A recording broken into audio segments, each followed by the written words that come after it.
Pernah gak sih lo lagi scroll TikTok sambil rebahan, niatnya cari hiburan, tiba-tiba mantan nongol di FYP.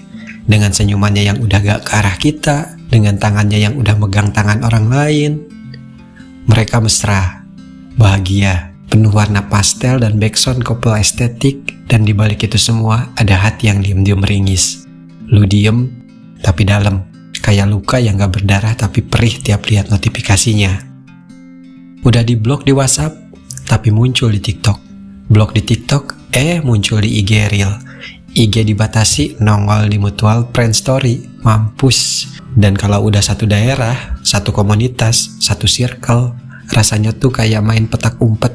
Tapi dia mulu yang jadi penjaga. Tapi dia nongol terus. Ngehe kan? Dan yang paling nyebelin adalah, kadang yang ninggalin kita, yang nyakitin kita, itu yang paling cepet healing.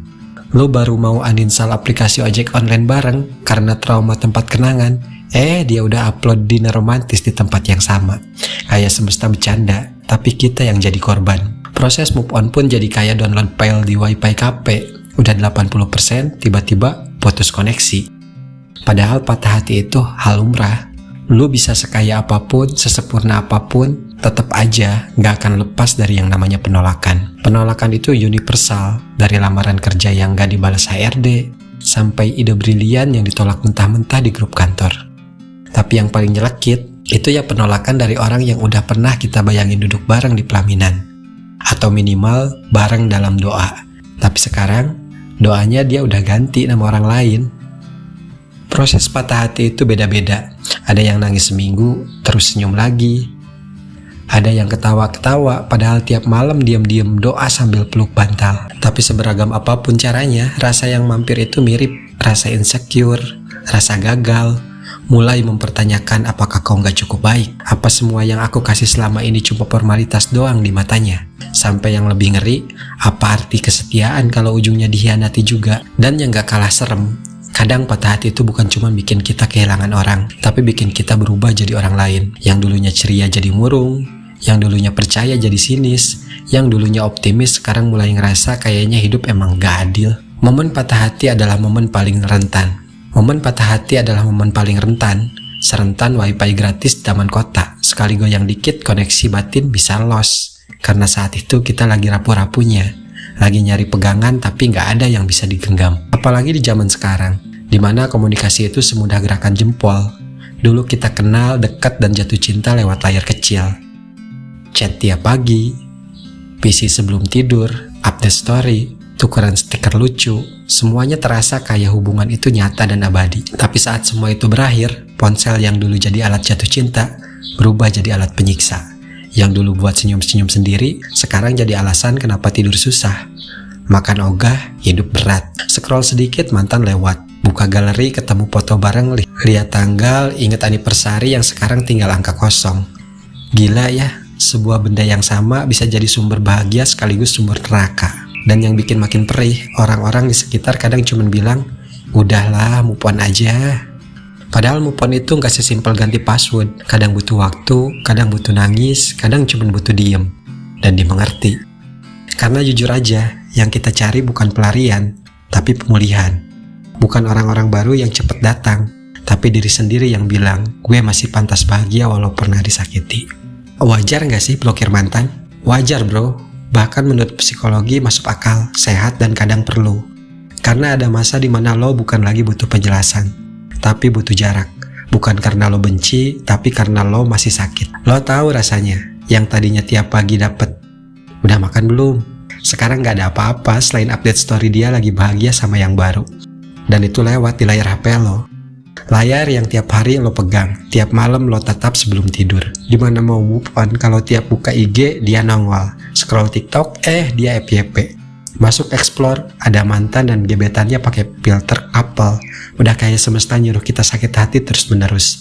Dan lo tahu nggak? Secara neurologis itu bukan lebay. Bagian otak kita yang namanya limbic system itu bagian yang ngatur emosi, ngerespon memori emosional kayak luka fisik. Jadi tiap lo lihat mantan, itu kayak luka lama disiram air garam, dicolek-colek lagi. Makanya diblokir itu bukan karena baper, tapi karena lo sadar lo pengen healing. Lo lagi nyoba berdiri dan yang lo butuhin itu bukan dia, tapi ruang buat lo ngatur ulang hati lo sendiri. Ini kayak lo lagi patah kaki, terus ada yang maksa lo jogging bareng mantan. Ya jangan bro, sembuhin dulu, baru kuat lari lagi. Tapi kadang lingkungan sekitar tuh nyebelin. Ada aja yang bilang, lo mah childish, cuek aja kali, jangan lebay. Masih aja dipikirin, buang-buang waktu. Padahal mereka nggak ngerasain sakitnya. Mereka nggak tahu rasanya udah ngasih segalanya ke satu orang, terus sekarang harus pura-pura kayak gak pernah terjadi apa-apa. Menurut psikologi, melindungi diri dari rasa sakit bukan tanda kelemahan. Justru itu tanda lo sadar. Ini udah nggak sehat buat gua butuh berhenti. Blokir itu bukan benci, itu bentuk sayang. Sayang ke diri sendiri. Dan suatu hari nanti mungkin lo akan bisa buka blokir itu lagi. Bukan karena pengen balik, tapi karena lo udah sembuh.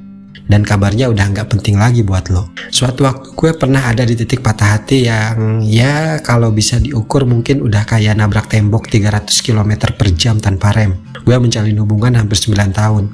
Bukan 9 bulan, bukan 9 minggu, tapi hampir 1 dekade. Dan dalam satu momen, semuanya harus disudahi. Berat? Jangan ditanya. Karena ikatan dengan seseorang itu nggak pernah cuma tentang status. Kadang kita kelihatan biasa aja karena tetap jalan. Ketawa sama teman-teman masih bisa, tapi batin ruwet bro. Kayak benang kusut yang ditarik dua arah dan semuanya luka. Apalagi kalau lo ninggalin seseorang yang udah nemenin bertahun-tahun. Yang kehadirannya udah jadi semacam pondasi emosional. Yang cara ngomongnya, gaya bercandanya, bahkan aroma parfumnya udah nyatu sama memori lo tentang rumah. Masalahnya waktu mereka pergi gak ada blueprint, gak ada peta batin cadangan, gak ada instruksi manual untuk rakit ulang diri sendiri. Lo cuma dikasih kesepian dan PR besar bernama pulihkan dirimu sendiri tanpa dia. Gak adil banget. Karena hubungan selama itu bukan cuma soal siapa bareng siapa, tapi tentang pola-pola baru yang udah terbentuk. Bangun tidur disapa siapa, malam minggu biasa ngapain, jalan yang sering dia lewatin, lagu yang sering diputer, bahkan ada dering yang langsung bikin jantung deg-degan. Dan pas semuanya hilang, bukan cuma orangnya yang hilang, tapi rutinitas, kenyamanan, bahkan identitas. Tapi apa yang bikin gue masih bertahan sampai sekarang? Kalau lo nanya, jawabannya simple, kayak waktu. Mungkin bakal gue sebut, tapi gue tahu lo gak pengen denger jawaban sesingkat itu. Karena di balik kata waktu, selalu ada usaha yang gak kelihatan. Ada malam-malam yang harus dilewati tanpa bisa tidur. Ada tangis yang ditahan supaya gak kelihatan lemah. Ada doa yang bahkan udah capek diucapin. Ada momen dimana satu-satunya hal yang bisa lo lakuin cuman bernapas. Dan napas itu pun berat. Karena rasanya dada lo sesak tanpa sebab. Makan gak enak, senyum gak nyampe mata, dan hidup berasa kayak nonton film yang lo gak ngerti plotnya. Ada satu hal yang pengen banget gue sampein buat lo yang lagi patah hati. Lepaskan identitas lama. Lo bukan lagi tokoh yang dulu punya pasangan. Lo bukan lagi pasangannya si ini. Lo sekarang berdiri sendiri, kuat dengan apa yang lo punya hari ini, yaitu diri lo sendiri. Hubungan yang terlalu lama itu bisa mengaburkan batas diri. Kita jadi lupa mana gue, mana kita. Sampai akhirnya ketika semua berakhir, lo harus belajar jadi individu yang utuh lagi. Yakinin diri lo kalau sekarang lo adalah manusia yang berbeda. Yang mungkin lagi koyak, tapi punya potensi untuk lebih utuh dari sebelumnya. Lalu hal penting kedua yang kadang dianggap remeh, hilangkan paparan. Kalau kabar mantan bikin lo terganggu, ya udah, cut aja. Blokir, gas, unfollow silahkan. Mute wajib. Kalau nggak bisa diblokir karena alasan tertentu, ini bukan karena lo benci, itu karena lo peduli sama kestabilan mental lo sendiri. Dari jurnal neuroscience, udah terbukti, melihat foto mantan bisa mengaktifkan bagian otak yang memicu rasa sakit sama seperti luka fisik. Bayangin, lo lagi sembuh dari patah tulang, tapi setiap hari diliatin foto kecelakaan yang sama. Gimana gak lama sembuhnya? Dan yang ketiga yang sering dilupain orang adalah validasi rasa lo. Jangan dilawan. Semakin lo lawan emosi itu, semakin dia nyelip di tempat yang gak lo sangka dan muncul pas lo lagi sendiri. Kalau lo lagi sakit, akui. Kalau lo kecewa, jujur aja. Kalau lo benci, terima juga. Rasa itu bukan dosa. Rasa itu bukan dosa. Dia cuma tamu yang butuh tempat sebentar. Dan ketika lo izinkan dia hadir, pelan-pelan dia juga akan pamit. Kalau perlu, cerita ke teman dekat, bukan buat nyari solusi, tapi sekedar buat ngelepas beban yang selama ini lo pikul sendirian. Lalu bangun kembali makna hidup, sayangi diri lo, Karena walaupun lo makhluk sosial, pada akhirnya yang paling bertanggung jawab atas rasa itu adalah lo sendiri. Gak akan ada yang bener-bener nolongin lo 100% saat lo remuk. Gak pasangan, gak keluarga, gak kerabat, bahkan dunia pun sibuk sama urusannya sendiri. Jadi ketika lo sibuk mikirin mantan lo yang mungkin sekarang lagi asik ngedate sama pacar barunya, ingat satu hal, diri lo sendiri butuh diperhatikan. Diri lo sendiri yang selama ini bertahan, yang menangis tapi tetap berangkat kerja, yang jatuh tapi tetap bangun, yang patah tapi masih bisa senyum. Cinta itu indah, iya, tapi dia juga adiksi.